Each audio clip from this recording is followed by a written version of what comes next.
നമസ്കാരം. ഞാൻ താമസിക്കുന്ന ഈ വീട് അതിമനോഹരമാണ്.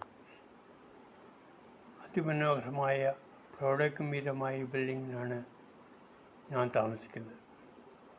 അതിൽ ഞാൻ അഭിമാനം കൊള്ളുന്നു എന്ന് വേണമെങ്കിൽ പറയാം. ഇവിടെ താമസിക്കുന്ന മറ്റുള്ളവരും അങ്ങനെ തന്നെ. ഇവിടെ വരുന്നവരും ഈ ബിൽഡിങ്ങിനെ പുകഴ്ത്തി പറയാറുണ്ട്. ഇതിൻ്റെ പുറകിൽ പ്രവർത്തിച്ച കരങ്ങളെ അവർ സ്തുതിക്കാറുമുണ്ട്.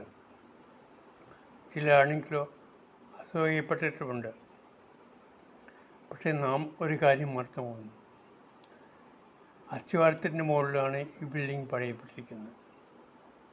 ഈ അസ്ഥിവാരം ആരും കാണുന്നില്ല. അത് ഭൂമിക്കടിയിലാണ്, മറഞ്ഞിരിക്കുന്നു, കാണപ്പെടുന്നില്ല. അസ്ഥിവാരത്തിന് എത്ര ബലമുണ്ടോ അത്രമാത്രം ബലം കെട്ടിടത്തിനുമുണ്ടാവും. ഇനി ഒരു സമൂഹത്തിൻ്റെ കാര്യമെടുക്കാം. സമൂഹം കെട്ടിപ്പടുക്കണമെങ്കിൽ ചില അസ്ഥിവാരങ്ങൾ, മറഞ്ഞിരിക്കാൻ തയ്യാറുള്ള ചില അസ്ഥിവാരങ്ങൾ ആവശ്യമുണ്ട്.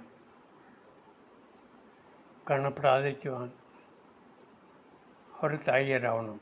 എങ്കിൽ മാത്രമേ നല്ല സമൂഹം കെട്ടിപ്പടുക്കാൻ പറ്റൂ. പക്ഷേ ഇന്നത്തെ അവസ്ഥ എന്താണ്? എല്ലാവരും പ്രമുഖനാവാൻ, മുന്നിൽ വരാൻ, കാണപ്പെടുവാൻ ആഗ്രഹിക്കുന്നു. അങ്ങനെ വരുമ്പോൾ എങ്ങനെ ഒരു നല്ല സമൂഹം കെട്ടിപ്പടുക്കപ്പെടും? സാധ്യമല്ല തന്നെ.